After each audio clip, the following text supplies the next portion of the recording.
So I do need to give a disclaimer up front. I'm much less intelligent and much less technical than the former speaker and obviously Dr. Robert himself. So please go easy on my technical questions. My name is Dean Thomas. I'm the head of institutional capital at Polygon, formerly known as Matic.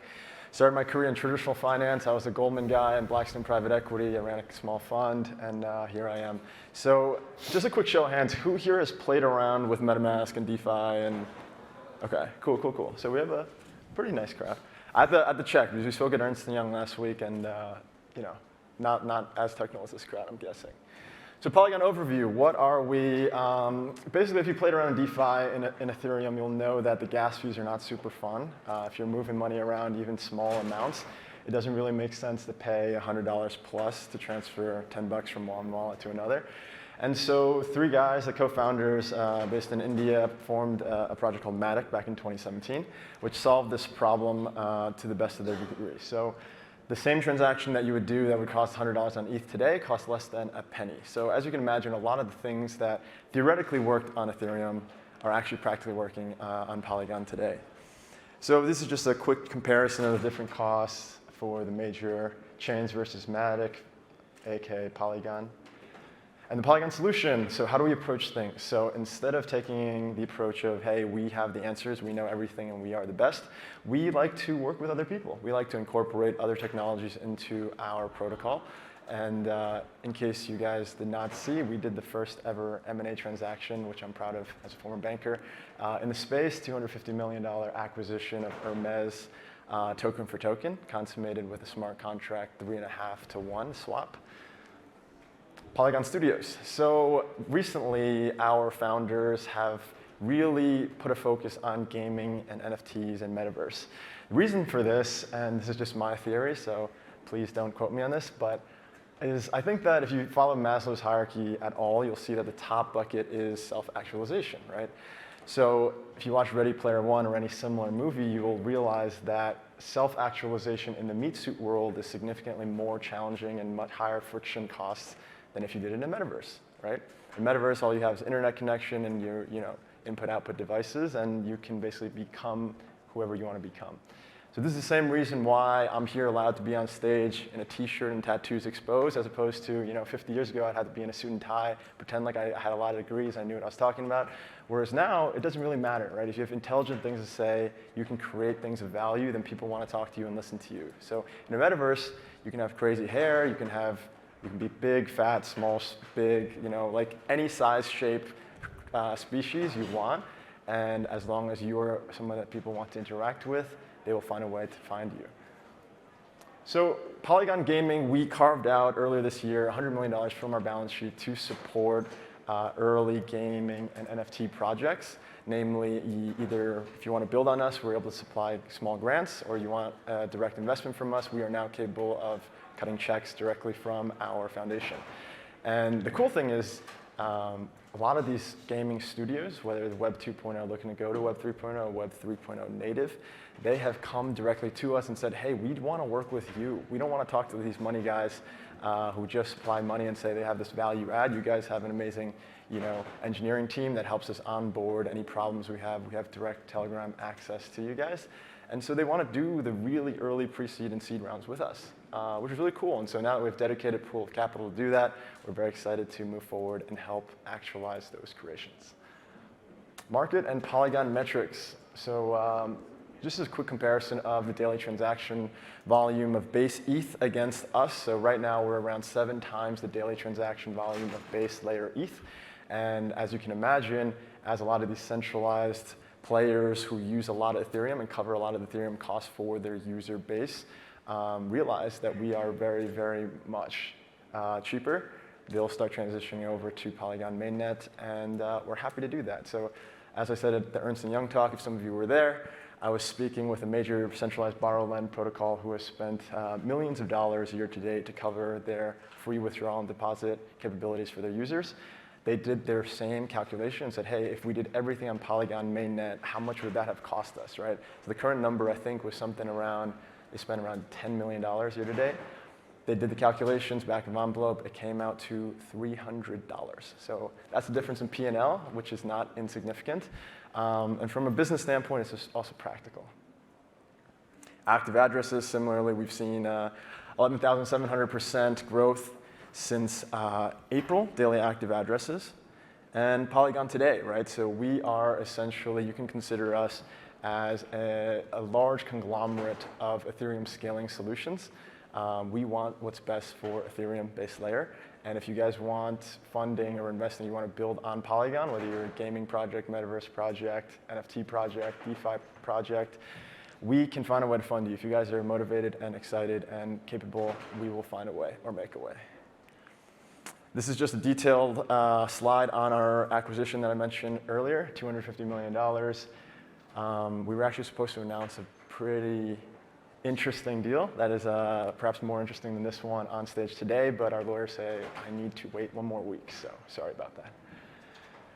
Polygon's B2B ecosystem, we recently partnered with Ernst & Young to be their go-to scaling solution for their Nightfall project, which is very interesting. Very grateful for Paul and his support there. And I think as you see more of the legacy traditional finance players realize the ocean of capital that's going to pour into our current small microcosm, which is 2 trillion plus or minus in assets, everyone's going to try and figure out, how do we not get left behind as dinosaur legacy players. And we'll be here to catch them. We'll be here to be the touch point, and we want to be the ones that they think about when they decide they want to do their own enterprise blockchains. Learn more about us at our website, polygon.technology, Twitter, social media. My name is Dean Thomas, so feel free to DM me on Telegram or LinkedIn. All right. Thank you. That was good overview for people. I think we'll get into a little bit more about some of the roadmap stuff, because I think that's one component of these sessions as well. And I suspect you're aware of that, because everybody you talk with about coming on Polygon, I know, wants to know what's in store for the future. Let me start off with a few questions that were submitted by people in the audience online through the Q&A portal. So one of them was, and you kind of highlighted that with Hermes, there was a question about, is that kind of more of an ongoing strategy from Polygon of doing the M&A route, kind of buying and acquiring, or is there going to be continued as early on Polygon did do obviously active development of not just the layer 1 chains, but the layer 0 protocol that's used, for instance, for the security as a service? Sure. So I think, and you see this in, I think the interesting thing about our space is I think we got a note also, if you can speak up a little bit. Of course. Sorry, or move it closer to your mouth or something. Hey guys, can you hear me a little better? Yeah. All right. So I think the interesting thing that you're seeing in our space is that a lot of the things that kind of played out in different patterns in traditional finance are starting to play out again in our space, except with a little bit different of a tune. So with any business that grows and gains significant either market capitalization or capital base, the tools in your toolkit kind of increase, right? So instead of having to build everything yourself, it suddenly the cost-benefit ratio then becomes interesting, because you now relatively have a lot more capital as opposed to time and energy. And now the question becomes, what do you do with that capital, right? Is it strategic investment in terms of a minority stake? Is it a full-out buyout or M&A transaction, or is it something else? And the way we've looked at it is we want to move towards a version of the future that we believe in, and the version of the future is, at least in our current understanding, is a zero-knowledge future. We think that's kind of the final frontier, and that's why we've come out publicly to carve out $1 billion from our treasury to support acquisitions and investments in that space. And similarly, in our Polygon Studios effort, you're seeing us take, I don't know if this is announced yet, but we are basically starting to take strategic LP positions in legacy venture funds that are very focused in gaming to just merely support them. It's not from a pure short-term ROI perspective. It's more of building these networks and relationships with developers, very talented investors, and just anybody that really believes in the Web 3.0 world. And we want to help transition that 2.0 world to 3.0, whether natively or as a minority investor to begin with. Mm-hmm. Okay. I think that's a good, fair answer. Let's see. Somebody asked a really blunt question here. Is Polygon competitive with Ethereum? No, absolutely not. So There we go. I think at its core, Polygon is trying to fix a lot of the things that Ethereum wanted to do, but from a practical perspective isn't currently working. In an ideal world, Ethereum would have solved a lot of these problems on its own. But the fact of the matter is people want things to work today as well as moving towards a brighter future. And so Polygon came out to solve these problems, nothing more, nothing less. And we'd love to continue solving these problems and being a support system for Ethereum. We're in no way competitor to Ethereum. We are merely trying to actualize a lot of the decentralized visions and dreams that the early Ethereum founders went about to try and revolutionize in this world. Mm-hmm.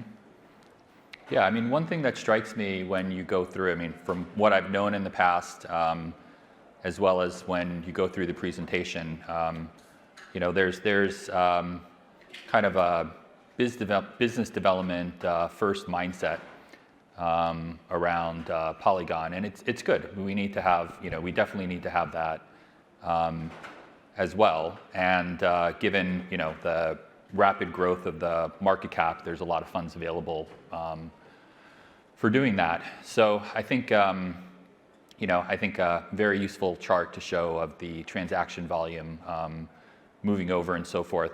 I'll ask you a similar question to what I was asking Ben there. It's a little bit more of a tougher question, but I think it's a reasonable one for people in the audience to know, which is, what do you, on the Polygon side, what have you guys felt about the L2 space? How much will it tend to be an accumulation onto a single chain? Or with Polygon's case, it's a little interesting because you guys are, Gavin Wood gave a good talk yesterday, and in some ways, when you look at the structure of Polygon, you see something that, as it grows, begins to look, from my perspective, I should say at least, more and more like Polkadot, where you have a layer 0 bridge that connects a bunch of chains, and the chains can be bespoke to one application, or they can have multiple apps, they can have different operators, they can have different security models, they can have different execution models, and so forth. But how encompassing do you believe the L2 space is going to move around one L2 versus, if we talk with bridging providers like Connext, Optics is now launching with some really good bridging technology in order to make L2s as seamless as possible. How much are we going to end up seeing a number of L2s that are kind of splitting, maybe with one more dominant, but still, having to have 2 or 3 or even 4 L2 systems in order to get to the 80% mark of liquidity and transaction volume at L2. So, yeah, sure. I think it's a good question. I think if I told you I knew what the answer was, I'd be lying. And I think anybody who tells you that they know the answer is either an idiot or they don't know what they're talking about. I think the fact of the matter is it's an ongoing debate, and it's an ongoing battle. Every morning during our exec call, we see the on-chain metrics of TVL flow, so we're very, very aware of what's going on. Obviously, a lot of people, with lots of ammunition are tossing around liquidity incentives to try and get users to go on. That doesn't last forever, and we're aware of that as well. And so it's a very interesting time because we're all trying to solve for the same thing, and the question then becomes, how do you collaborate or do you compete against these other alternatives? And so I think we're trying to figure out as is. Every day it's a live decision-making process about, should we start providing more liquidity now, or should we wait until other people kind of used up their ammunition? Should we do an acquisition now, or should we wait a little bit, have them develop a little more, and then talk about it in a few months? These are all live discussions, and anybody who says, I know the final answer, it's not realistic, right? Because I think at its core, blockchain is interesting because you're watching a live Hegelian dialectic between different philosophies play out in a very live economic model.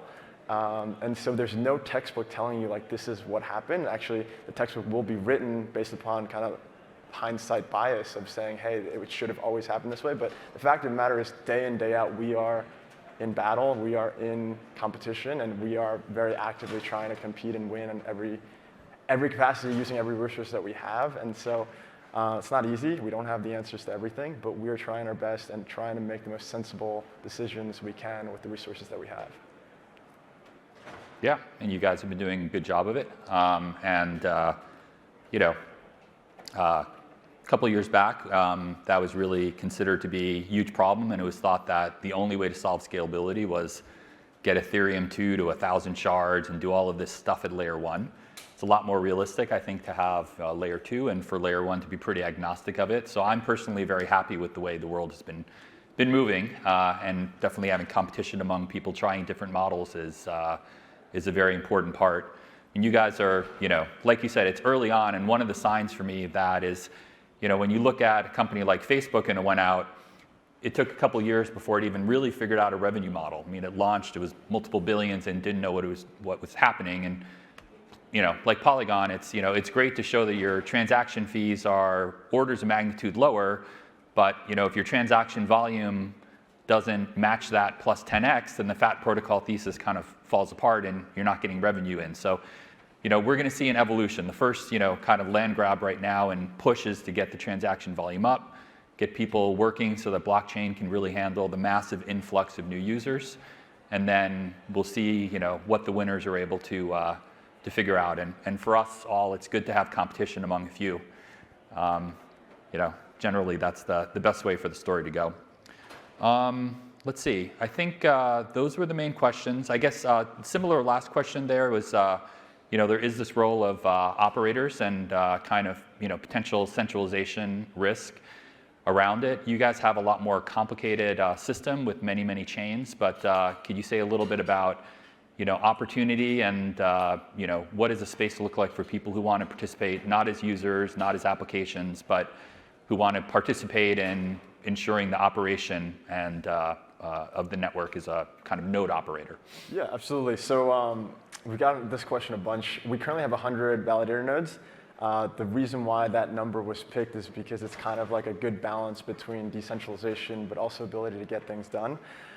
We are in discussions internally to figure out a fair auction system of some variety to open it up to potentially allow more players in to participate. But we're trying our best to play this balancing act, and we'll see. We're excited to see where it goes. There's been a tremendous amount of interest from a lot of different players, both centralized and decentralized, to participate. And we're just frankly very lucky and grateful for the people who supported us along the way. I don't know if people are aware of this, but we largely haven't taken outside capital. It's been basically Binance, Coinbase Ventures back in the day, basically invested some capital into us. Aside from that, it's been largely a community-driven and grassroots effort, and at our peak, we were at $14–15 billion in value. And so I think the narrative and the story of Polygon is one of hope and possibility, that, you know, 3 people in India with an internet connection can become billionaires because we added tremendous value solving this very simple problem. And I think it should inspire everybody here that with capital, intelligent people, and persistence, a lot is possible in this space. All right. That's a great final statement to end on. Thank you so much. Thank you so much. And best continued success wishes. Appreciate it. Thanks All right. so much. Thank you.